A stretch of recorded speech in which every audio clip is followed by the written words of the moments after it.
The cash flow statement is a summary of the movement of cash into and out of the business.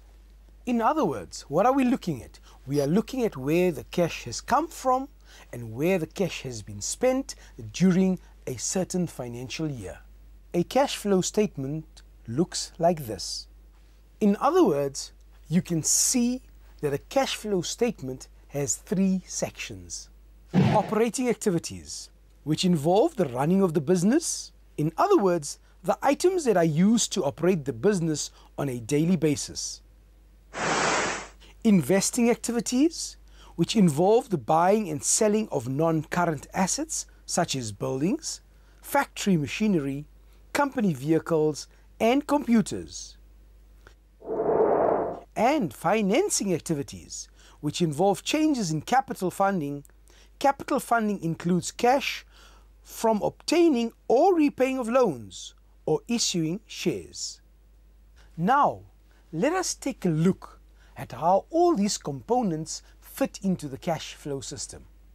As we go along, we will take the figures from the income statement and the balance sheet that we worked out in the previous lessons and apply them to the template we have created.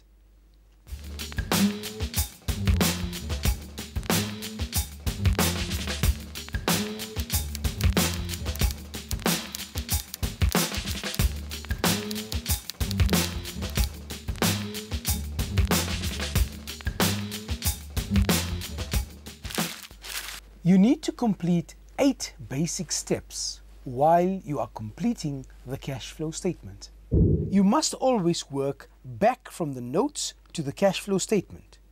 So in other words, what are we saying? We are saying that once you have completed the other financial statements, namely the income statement and your balance sheet. Now remember, this is important.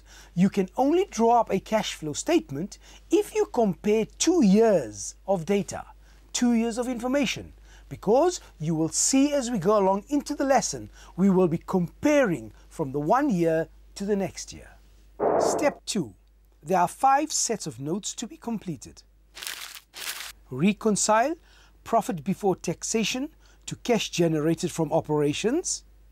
Complete the cash and cash equivalence note, note number 2. Reconcile dividends paid, note number 3. Determine taxation paid, note number 4. List all tangible assets purchased, note number 5.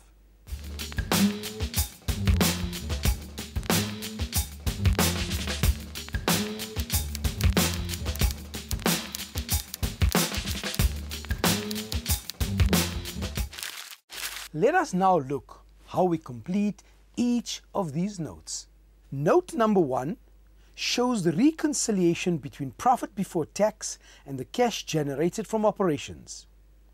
So how do we prepare this note? We first take the net profit before tax and before any finance charges or finance income, add on the finance charges and subtract the finance income. Then add in depreciation so that you can get from note number 5.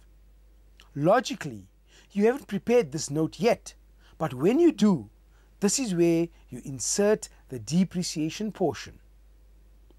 Now, to determine the changes in working capital, there are several sources of the same information, but the easiest is probably to look at the year-on-year changes in the balance sheet. The changes in working capital that we have to record are the changes in inventory, debtors, and creditors. So therefore, what does this imply? When your inventories increase, what is the effect on bank? Remember, it tells you now that this means that your bank has an outflow, and the same would apply to your debtors. This is indicated by a credit entry. So obviously, a decrease would be shown as a debit entry on the bank account. Now, an increase in creditors, what does it imply? It implies that in terms of your bank, you have an inflow of cash. This is indicated by a debit entry in the bank account. And again, the converse of this is when any decrease is shown as a credit entry.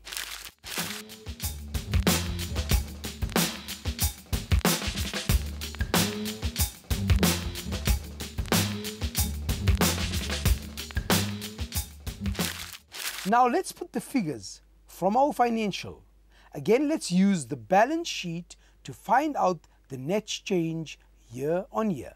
So in other words, what we can see here is that there's been a decrease in inventory, which resulted in an inflow of cash. There has been a decrease in your debtors, which also results in an inflow of cash. And then finally, if you look at your creditors, you can see that a decrease in your creditors means that this amount is a credit. In other words, when your creditors decrease, the question that you have to ask is, what was the impact on my bank account? In other words, it needs to be shown as an outflow of cash. Next, we prepare note number 2, the note on cash and cash equivalents. Cash equivalents consist of these items: cash in the bank or a bank overdraft, cash float in tills, and petty cash. To determine the net change in cash and cash equivalents, you simply deduct the amount from the previous year from the amount of the current year. You find these values on the balance sheet as well.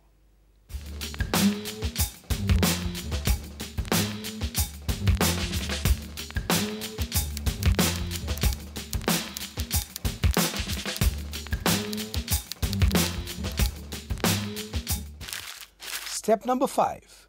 The next note, number 3, shows the amount of cash paid to shareholders in the form of dividends. We know from our financial statements that 17,500 Rand was paid to shareholders. So we find this amount on the balance sheet and insert it into the note.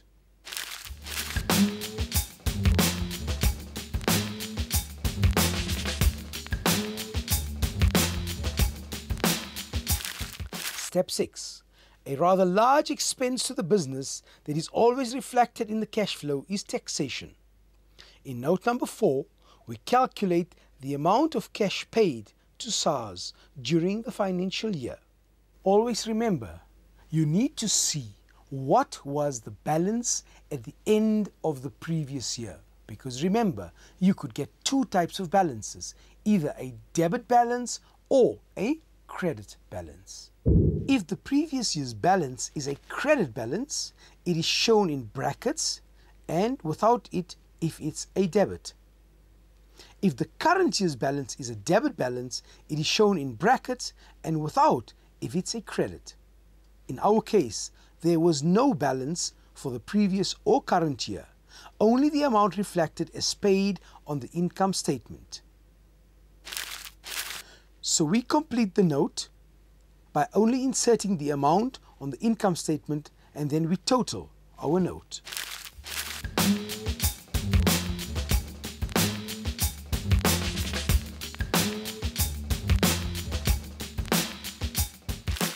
Step 7. This then brings us to our final note, number 5, tangible assets. The best way of doing this particular note is to refer to the note in your balance sheet. Which note? The tangible assets note. That's right, because that's where you're going to get all the information that you require.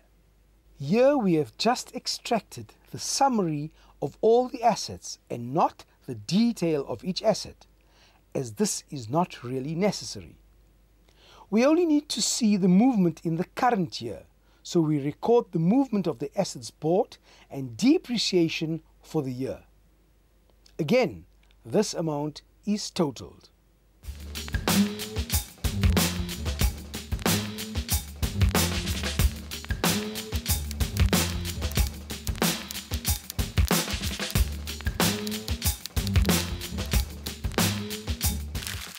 Step number 8. Now we are ready to transfer all the total amounts from the notes to the template of the cash flow statement. What are we going to do now? We're now going to take all the calculations that we have completed, and put them in their respective places. And yes, what are we ultimately aiming for? To see whether the cash flow statement will balance. And believe me, that's what we want to happen. Right, the template is color-coded so it is easier to see where each amount comes from.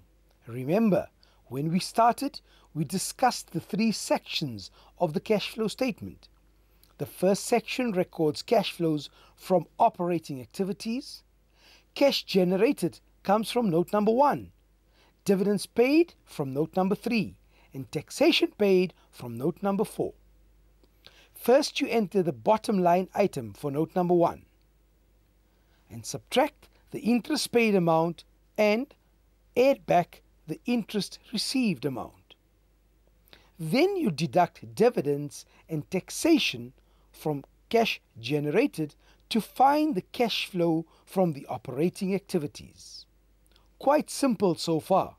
So let's apply this using the figures we calculated. Cash generated comes from note number 1. Subtract the interest paid, in this case the finance cost amount. Add back interest received, in this case the finance revenue amount.